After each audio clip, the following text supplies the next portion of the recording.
In today's video, we're going to be focusing on getting up and down more often around the green. Today is all about simplifying your chip and run. Make sure you check this video out.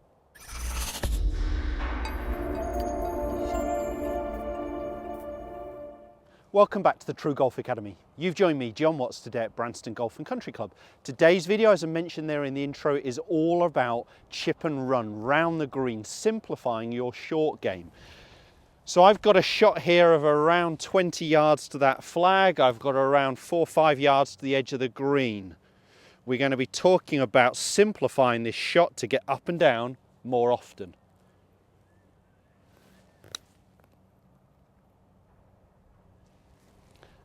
We're going to be trying to do something like that.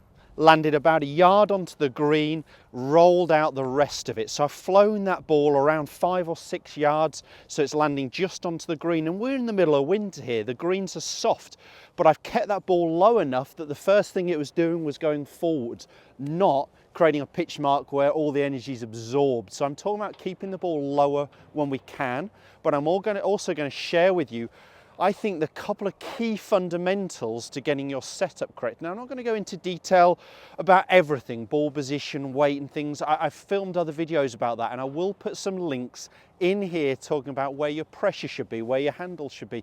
But I'm going to talk about where I find the couple of real key fundamentals should be within chipping, how we can simplify your chip and run method to get that ball closer to the hole more often, get up and down more often. Now, what do most people want to do around the green? I tend to find them want to pull out a club with a bit of loft. And then they end up a bit in a halfway house. Are they chipping? Are they pitching? Sometimes the coverage doesn't help. I often find commentators seem to call everything chipping around the green. For me, that chip and run, it's not flying more than 10 yards. There's no real wrist action. We're keeping the ball lower when we can. Pitching is talking about elevating the ball, flying the ball a lot further. But if I was trying to fly the ball here, what you will see is the ball will stop very, very quickly. The greens are soft. I would have to fly this ball most of the way to the hole there, and then the swing length is getting very long. There's more things to go wrong. So let's talk about simplifying your setup. And just before I get into club selection, what I want you to try and do is change your setup a little bit. I want to try and get that club to a similar angle to a putter. So the lie angle of a putter, this angle from the shaft to the ground here, unless you've had your putter adjusted, most putters are built around 70, 71 degrees in terms of the lie angle. Most of our irons, they vary a little bit, but they're around 60 something. So we're trying to move that club up by about 10 degrees. So we're trying to push our handle higher, and that just means we can stand in a little bit closer to the ball. So we're starting to use more natural forces. There is less rotation. There is some, but there is less rotation. The other big thing it does, by moving that club more upright and me standing in closer, is it sets that club automatically much more up in my palms. So what a lot of people are doing is getting that club down in their fingers here. So whether we're talking about the trail hand, the lead hand, a normal golf grip, the grip would be running a lot more through the fingers here. If I show it that way, a lot more through the fingers. I really want that grip to be much more up in the palm. By moving that club more upright, standing closer, automatically I have that club much more up in the palm. You can see there of my trail hand. It's going to be the same for my lead hand. So it's running from my index finger to the pad of my thumb. It's almost running here through our lifeline, more like a putting grip. And that will mean my thumbs are more down the center. Why do I want that? It just takes out our wrist action.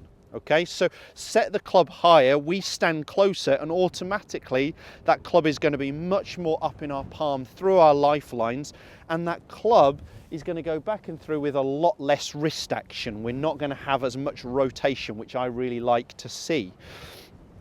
The other key point is wherever I'd grip my favorite wedge. So if I got into this setup position, I've got a 58 degree here, so a sand wedge, a lob wedge. I'm moving that club more up like a putter. I'm standing closer. That club is through my palms.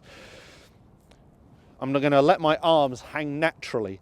Now I'm gripping that wedge about an inch, it feels comfortable, down the handle. If I bring a 7-iron in, which is what I hit for that first shot there because I wanted it to roll more, if I just put the 7-iron at the same angle as my wedge and I just drew a line across from where the top of my lead hand is, that means now with a 7-iron I'm going to be about 3 inches down the handle. So I'm much lower down the handle with a 7-iron than I was with the sand wedge to actually achieve the same length of golf club. So my couple of key points, one is to move that club more upright, to stand closer. That really sets that club up, high up in my palm, through my lifeline, stop me using my wrists. And I'm gripping it lower as the club gets longer. So if I was gripping it half an inch down the handle, inch down the handle with a wedge, I'm going to be more like 3 inches down with a 7-iron. Now the reason I've chosen a 7-iron for this particular shot is I want the ball to land just onto the green. I want most of it to be along the ground. In the summertime, this would probably be more like a 9-iron or an 8-iron to achieve the same thing. With the softer green, I'm just upping my club. So I'm just going to something with a little less loft to get that ball to roll more. Let me see if I can do it again. Move the club up like a putter, standing closer. That sets the club much more up in my palms.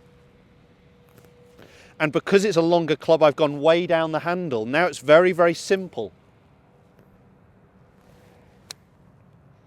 Do you know what? That wasn't as good a contact, but you wouldn't know that ball's landed still that yard on the green and run out there.